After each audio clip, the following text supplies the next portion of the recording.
My name is Sam Budd. I am the CEO of Buddy Media Group. We are a social activations agency, but I think what makes us really unique and why I'm so passionate about this topic today is that almost all of our campaigns and ideation is around purpose-built campaigns that actually deeply impact and support people to do better. I feel very, very honoured to have 4 incredible panellists here today. And so before we kind of jump into the general overview of everything, Andrew, do you want to introduce yourself and tell us? Hi everyone, my name is Andrew Fox. I head up our digital marketing and paid media at Aviva. So that covers all of our general insurance, pensions, wealth, retirement, health and life insurance products. Gemma. And I'm Gemma Clark. I'm the head of content and social at Evolve You. We are a women's fitness app and have a community of over 100,000 women who we're kind of encouraging to have movement and confidence in the gym. Hi everyone, I'm Jess Jones. I'm a motivational speaker, content creator and author, and probably the toughest job of all, I am a mum of 4. Thank you. So, Wow. this is on. My name's Dan Wright. I'm headmaster of the London Oratory School, which is down in West London, right next to Chelsea. It's a school for 1,400 children aged 7 to about 18, and we've got about 170 staff aged up to 70, so there's a lot of generations there. And yeah, we've got girls in the sixth form, so it's a boys' school with girls in the sixth form. Building the panel, I wanted to make sure when we're thinking about mental health, wealth, resilience, all of these coping strategies that we need to apply, there's actually different moments throughout our career and our journey that we need to apply to. And so obviously with Dan, it's so interesting for me what's going on with the mental health issues at schools right now. It'd be really interesting to give a bit of a feedback around what you're seeing, why it's happening, and also what it is that we potentially need to consider to make effective change in the future. Sure, thanks for that. So I've been in education now for 25 years, so probably older, longer than many of you in the room. So my 25 years, I guess some of you here are 25. But I've seen across that time the rising concern about the issue of mental health. And I've also seen a huge range of different diagnoses that are now being coded as mental health. And there are many things that is really great and important about this, and it's very different from the kind of schooling that I had. I mean, to give you one kind of a measure of this, is when I first came into teaching back in 1999, there weren't any school counsellors at all, and the language of therapy was just never really used.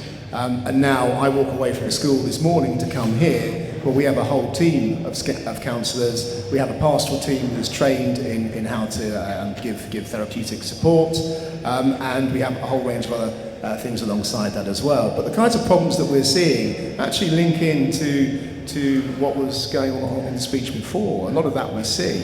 I mean, when you're in a school, you see a lot of the kind of social movements will flow through a school. We've been seeing the Me Too movement flow from the school. We've seen big questions about what it means to be a man, to be a boy. I've seen the influence and the rise, in fact, the negative rise of social media flowing through schools, certainly in the last 10 years, I would say, which really intensified during COVID. I've seen across my experience in 5 schools that the radicalisation rabbit holes that kids can fall down. And so there's some real perils out there and some real opportunities. So, I mean, just to give you a kind of a quick kind of way into this, really, I mean, it's a very complex topic with a lot of issues. And I think one of the ways into it that we try to deal with it is to kind of make a distinction between those children that are coming to us and presenting with real kind of clinical issues that need some serious support, and those children that essentially need some kind of life skills building, as opposed to discrete mental health support. So what we're working with is a team called And Resilience. So part of that is a strategy whereby whenever you use the term mental health, you have And Resilience attached onto it as well. So what that tries to do is to put the emphasis on capacity building, puts the emphasis on constructive, and also tries to triage out, if you like, pupils who are presenting with those kinds of growing pains, to be perfectly honest, and triage those away from those who really need the kind of super support for issues like suicidal ideation. So we've got a whole program around that, and we also have a kind of character formation program as well, which I'll talk to later on.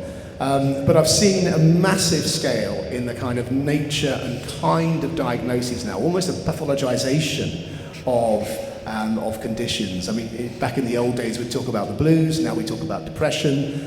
We might talk about bad memories, now we talk about PSD and trauma. So there's a lot to be done, I think, in shifting the language. And maybe I'll come back to the role of language and literacy in all of this as well. Jess, what is it like with 4 children trying to navigate all of these kind of stresses in the world? You know, have you noticed a difference? Have you had to apply different, processes or approaches to kind of help your children deal, with these kind of mental health and stress challenges? Chaos is the best word. Chaos. To describe having 4 kids. So my kids are 4 completely different ages, but they're also 4 very different children. And I think people have to understand the approach you take for each child, for each person, and for each creator, whoever is going to be completely different. So my eldest daughter is a preteen. She says words that I don't understand. I know how my mum feels now. She said skibbity to me the other day. Don't know what that means. But also she's a lot more open to talking about mental health. However, the access she has to things that probably impact her negatively far surpass what I had access to. MSN was like the thing that I had, showing my age, but she has WhatsApp and Snapchat and all of these other things, so she has access to so much more. So I think it's really important to, one, assess what's happening to that particular child and what they've got access to, and then the strategies for each one. My 4-year-old is autistic, so we deal with that, and that's a completely different level of care and understanding. But I think you have to be open to having conversations and unlearning a lot of what you think you know, and learning more, because what works for me won't work for her, won't work for my other 3 children. But I think it's important you do the learning, whether that's for you as an individual, as a brand, as an agency, but you've got to learn and then understand the approach will be different for everyone that you deal with. When brands are marketing to you, when you've got these stresses, when you're dealing with the children, when you've got your own financial worries, what is it that brands can do for you to help you feel more brought into their journey? I think a couple of things. One, I think there's really practical things depending on who you're dealing with.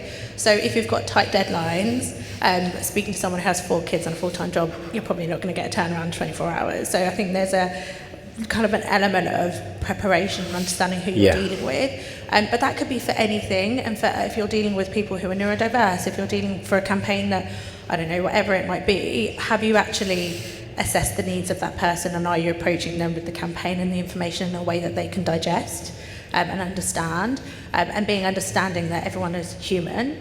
And I think the other side of it as well is, I think, depending on the campaign that you're running, particularly when people want to do things for a particular group, so for example it's Pride Month, and you want to work with people from the LGBTQIA plus community, are you doing things that are keeping them safe when you do campaigns? Are you preparing for community management? Are you preparing for people who it might not land well on social, people are going to say really horrible things? Like, what are you doing to preempt some of that stuff in your campaign to protect the creators that you're working with? And then also, just on a practical level, are you actually giving them the information that they need in a way that they can digest and understand? Hearing that feedback, I know personally, working with Aviva, even though it's one of the most stressful campaigns we've ever done, and I think it nearly killed us both. We launched the Joe Wicks Move with Aviva campaign, and unless I'm mistaken, it has now turned out to be one of the most successful campaigns we've ever done across social. Do you want to kind of talk to the audience about how we implemented that, and how hard that was for a big blue chip corporation as well to get over the line and do things differently? 100%. So yeah, it was a very stressful few months, but we got there. So we had the opportunity to partner with Joe Wicks, the man himself, and I think from an Aviva perspective, we very much take a holistic approach to health and well-being from our product set, and that's because the product is obviously supporting physical health, but we also have a lot of mental health and well-being add-ons that we offer as a part of our product range. And so for us, it was around how do we meet our consumers where they're at and make it super accessible for anyone to join in this campaign. And the whole premise was move 10 minutes a day in the month of April. with the Move with Aviva Challenge, and we partnered with Strava. And knowing that they're traditionally more of an endurance platform and very much leaning more into being much more accessible and helping people track and just move on the daily, knowing that partnering with Joe and his ethos around getting people just to start something, and Aviva being a part of that journey for people to be able to start something with us and be a part of that journey. And I think touching on to what Jess said, we made sure that when we're looking at this, not just as a single influencer or ambassador, but how do we start to tap in and make it accessible for a range of different customers, from youth all the way up to busy working mums, and made sure that we had influencers that we were working with and creating content that was demonstrating to a whole range of different niches. We made sure that 10 minutes of mindfulness was in there. We had yoga, we had a range of different activities, and it was really about making it accessible and seeing how people could put themselves in their shoes and go, actually, I can take part of that and feel a part of something that we were doing. We did achieve some incredible results, and I think we've had the highest reach from a campaign that we've done from social ever. It was a lot of internal education, and I think from brand sides, speaking with agencies and taking Buddy on the journey and educating how we had to approach this internally, making sure we were getting the right sign-offs, but also that we were being really inclusive with how we were going to market. And we went backwards and forwards with different content creators, backwards and forwards on different ways on how we'd bring this to life. And it actually ended up being not only a social campaign for customers, but more consumers in general for the UK. It actually then, we launched it internally for our staff as well. And not just for our direct consumers, but also for intermediated and brokers as well. So it ended up being a real 360 campaign that was born out of social. And I think the core to that, and I'll keep coming back to it, was that we wanted to make sure that we were being relevant and relatable, because if we weren't, it wouldn't have been as successful.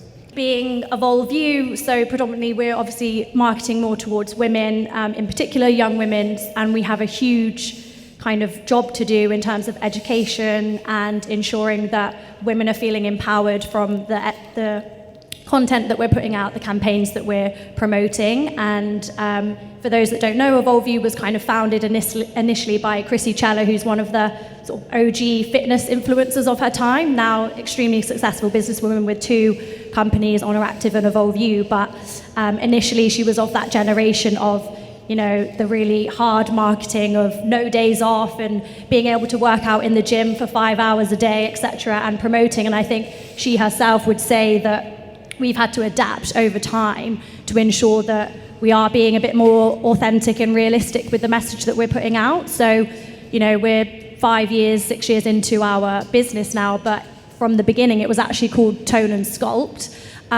which is kind of, you can understand why we've sort of shifted to have a bit more of a holistic approach to who we are as a brand and who we are as a company, because Tone and Sculpt obviously directly relates to what you look like and what your body should maybe look like, and that just isn't where the direction that they wanted to go in. So I think even as a brand, you have that duty, like you say, to, excuse the pun, but evolve and make sure that you are marketing to the right people. I'm again showing my age here, but of the time where Heat magazine was doing Circle of Shame and highlighting women's bodies on the beach in such an awful way, and we have such a duty, to your point, Jess, of like the access online and what young girls are seeing and how they're being represented, and the access to Photoshop bodies and all the rest of it. So between Chrissy's channels, our own channels, there's probably like 7 million. An audience of 7 million, 90% women looking at the content that we're putting out every single day, along with all of the rest of the stuff in the world that other influencers and brands are putting out. So yeah, I think being aware of the impact that you have on people's minds, their bodies, and all of that is just super important, and it's like the core of what we do daily as a brand. A question really for Dan. Have you noticed that providing a support framework and structure for your staff has actually helped have greater impact for the students at your school? And again, kind of in general, do you feel, Jess, I think you are the head of people as well? Yeah, so I'm head of people and culture, on top of 4 kids, for a Perfect. social media agency. So I have a little bit of experience with it.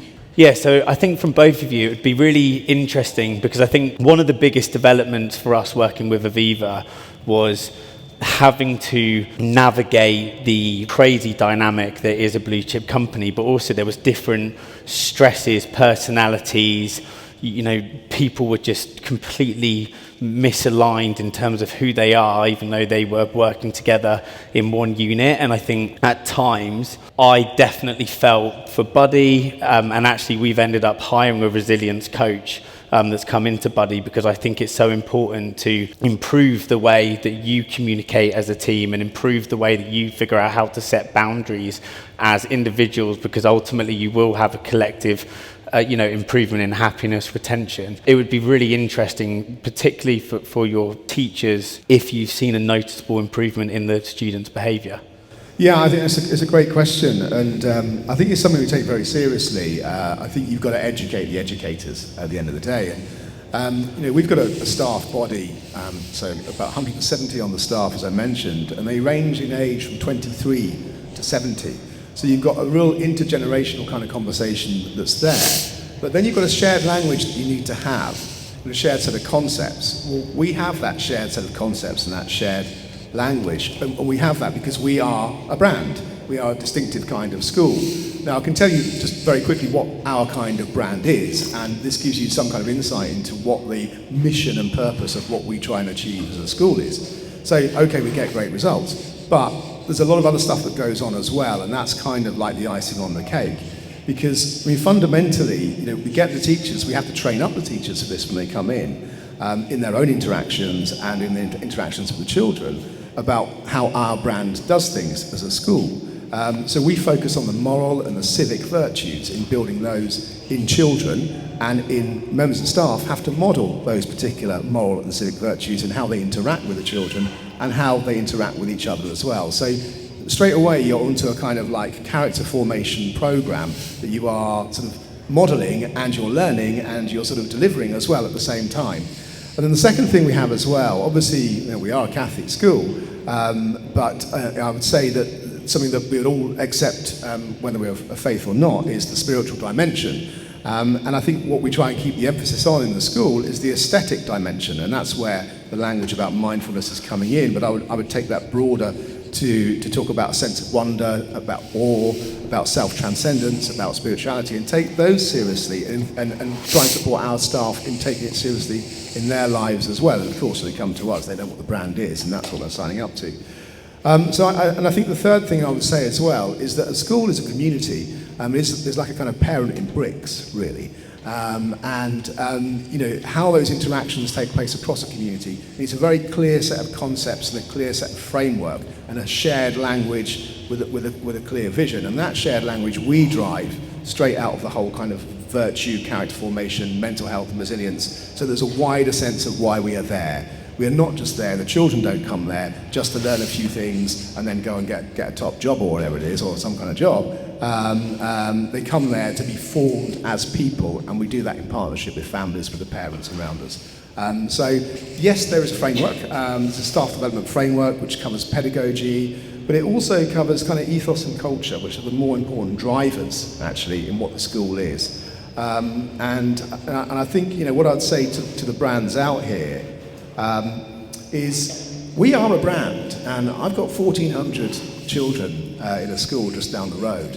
And I guess my challenge to you is, how can your brand support what we're trying to do as a school with those children? And I think there's a danger that brands might be demonized and seen as kind of like contrary to what kind of schools are trying to achieve. But I think we could really harness your energy in trying to, if I tell you what we're trying to achieve, and then perhaps you could think about how you might help us achieve those goals with our children in the school. And that would make for a lot of happier children, I could see for sure.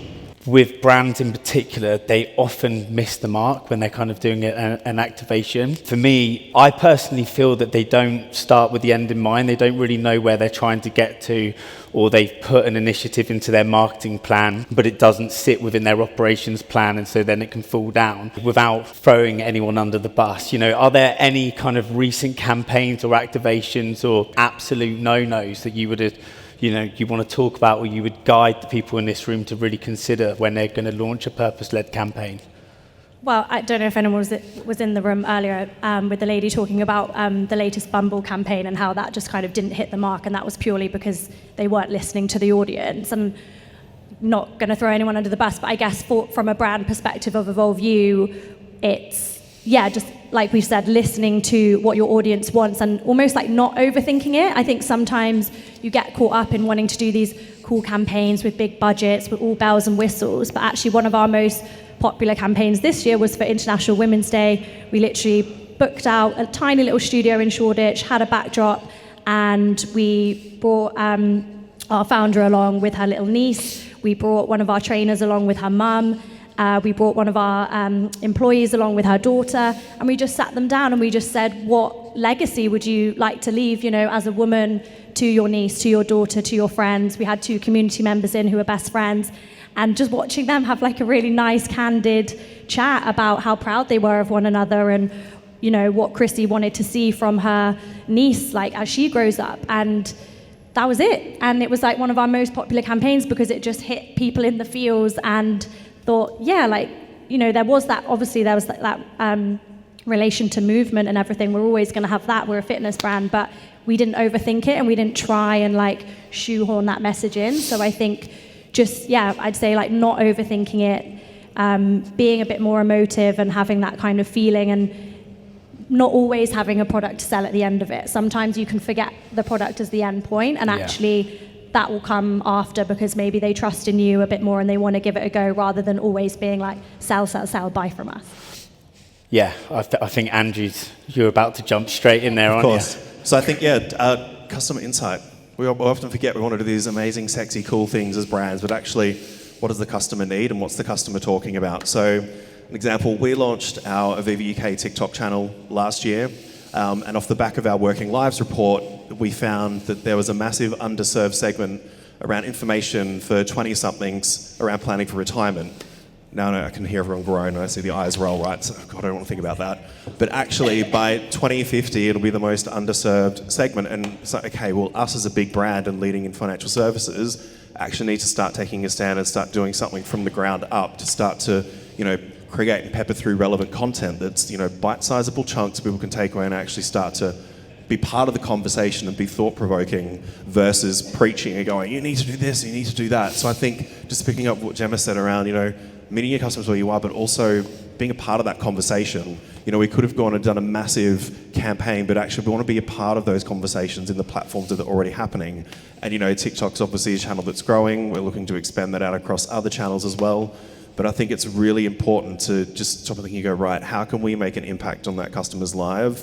And also, as we start to look at the youth segment and generations to come, how are we setting them up for success in the future? Can I jump in as well? I think as a creator and as audiences, when campaigns don't land, often it's because it's not authentic to the brand. So you're jumping on it for the sake of jumping on it. Yeah. And creators read through it when they get campaigns and they're like, no. Audiences see it when you do something really random and it feels a bit rogue. So like there were loads of things that people jump on, like International Women's Day, and a brand will jump on it. But I'll look at that and I think, okay, but how many women do you have in your C-suite, in your business? And people are so much more savvy than they ever have been before, and they will go and have a look at that information. So are you actually doing the work as a brand to authentically be able to kind of be part of that conversation online? And it's why things fall short. So Pride Month, everyone's going to fling a rainbow on something. It absolutely infuriates me because I'm like, is your business a safe space for your teams, for the people that work there? Is it actually authentic to your brand and to what you're doing? And it might just be stories, like you said, about the people that work there. It might just be stories you share and it kind of indirectly links back to your product or to your business, but people are so much more savvy, and that tends to be why it doesn't land online. So I think there's an element of it being really true to you. And we've had a conversation, so I'm head of people and culture, like you mentioned, at Cooler, and it's Pride Month and we wanted to do some really fun things, and I feel really confident that we can do that as an agency really proudly because I know we do the work as a business, and we've got some really great initiatives. We've got a trans equality policy. We talk about it really freely. We celebrate all of our LGBTQIA plus employees all year round. So I feel confident that we can do this in Pride Month, whereas other brands maybe don't do that. And I think audiences, especially creators, when there's campaigns, feel a bit like you're only picking me because it feels okay, but I would never hear from you at any other time. So I think there's an element of really understanding that and making sure that you're part of the conversation all of the time, so it does land well and people don't call you out on it.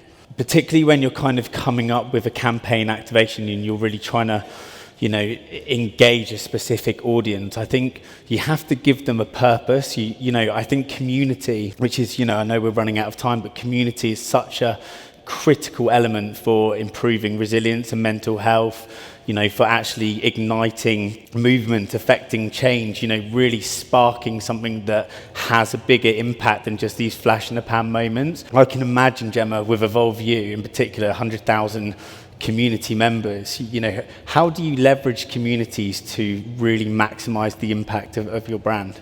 I think it's that point about authenticity and listening to them, obviously, but also just providing more experiences for them so that they feel part of a community, kind of with or without your brand sort of waving the flag and being there. So having those in real life events that they can come to, having opportunities for them to kind of have meet and greets on their own. A sign of success for us is sort of when girls are coming to us and saying like, oh, I met up with so-and-so and so-and-so this weekend and we did a workout together. We're like, okay, we're doing our job if we're having that extension beyond just the brand and who we show up as on social media. So I think harnessing that community to allow for them to sort of create their own like mini communities off the back of it. I think as well, just another thing that we do from the inside is our customer experience team is all kind of, they're real people responding to everyone that's coming in, and it's not just you're getting a response from a bot, like we're actually able to answer questions and give them advice and tips, which I think really stresses how much we want to try and care about the community. We're not just going to palm them off and say, you should try this, have you answered this FAQ? Like, obviously there's elements of that somewhere, but on the whole, we want to really try and understand who our customer is and answer what their needs are and point them in the right direction for what they're kind of trying to achieve. So that's probably from the inside out. But yeah, we love to have those real life events when we can and really get to gauge an understanding of who our audience are. One of the goals of this talk is not just to kind of raise awareness and, challenge everyone when they're coming up with their marketing activities or at home with their families or around their friends to really think about if we're deeply considering the stresses and the impact that this next generation are going through, because I can't see a time that has been harder, for people in this world with the economy, with just coming off the back of the pandemic. There are so many different elements that we create stress for this next generation. And I think whilst it's important to think about that, it is also important to think about, as marketeers, we have a duty, and a responsibility. And yes, people can burn us to the ground at times for getting things wrong. And I definitely think that needs to be addressed. But we also have the power to do some of the most impactful movements globally, right? And I don't think that we champion ourselves or give ourselves the credit that we deserve. So my kind of lasting comments before I give it to the guys is, this works from a brand perspective to actually drive impact and sales. And I would suggest that when you're looking to do this, think about the outcomes that you want to get to. Use data to back everything. If you do not understand your audience, how can you possibly expect the audience to understand your brand? And I feel that there are so many missteps where we haven't taken the time to go slow, to go fast. So that would be something that I would really implore you guys to do. With the last few minutes, what are the 2 key principles you want to share with this wonderful audience today to take away? So I think I said it before, but I think one is just be authentic. People are going to see through it if you're not authentic. And sorry, I know I've probably just stolen Jess's point here. But also meet your consumers where they're at. It seems pretty simple. We know all the channels that people are at. You know who you want to talk to, and if you can be authentic and have a relevant conversation meeting them where they're at, I think that'll help in spades. I think for us, sort of representation and making sure that we know that, the trainers that we have in our app, like, yes, some of them have fantastic abs and some of them, work out 5 times a week, but we also know that that's not possible for the majority of our customers. So creating that representation of and like you said, meeting them there, what is doable for them, how can we educate them to make their journey their own, and it's about being inspired by our trainers, not trying to be like them, and representation through our marketing, making sure that we're tapping into our community, we're featuring them in our campaigns, we're hearing from them, so that, you know, we show that we are that community on the whole, and it's not just about the glossy trainers at the top, but how do we bridge that gap to the women that are using the app every day. I was going to say be authentic, but actually I'll add on to that and I'll say, if you're working with creators, to create more authenticity, look at working with them long term. I think it really helps land with their audience and yours as a brand, because it doesn't become just this one-off thing that they talk about and then never talk about again. So I think it really does help land the message, whether it's about a product or just brand awareness. I think that long-term partnership really does actually help give that message authentically for a long period of time. And the second, I guess, is considering how do you keep them safe. So I know I mentioned it earlier and I've said it again, but it is Pride Month. If you're doing some really exciting campaigns, are you ahead of the curve? Are you protecting them through your community management? People will not always leave very nice comments, and it seems really simple, but you do, I think, as a brand, if you're working with creators, have a duty of care, particularly if you're posting them on your socials and on theirs, to protect them and minimise some of the impact or negative impact that can sometimes happen online. So I think there'll be my two things, those longer term partnerships, so it lands better, and the other thing is making sure you're kind of taking that step to protect them when you are working with them. Love that. Dan. Last one for me, thank See you. yourself. Just two things I would say to focus on. Number one, never forget the moral purpose of your brand and how that plays out for young kids. If you do have a product that you are selling to young children, they will pick up on it, and it will affect how they behave and how they interact, both for the positive and for the negative. So number one, never forget that moral purpose. And number two, I would say, is there is a lot of confusion societally at the moment, and in ambient culture as well, about concepts of masculinity and concepts of femininity. So anything you can do on the positive side of that would really help out a lot of children in a lot of schools. That's what I would say. Amazing. Well, look, thank you very much, guys.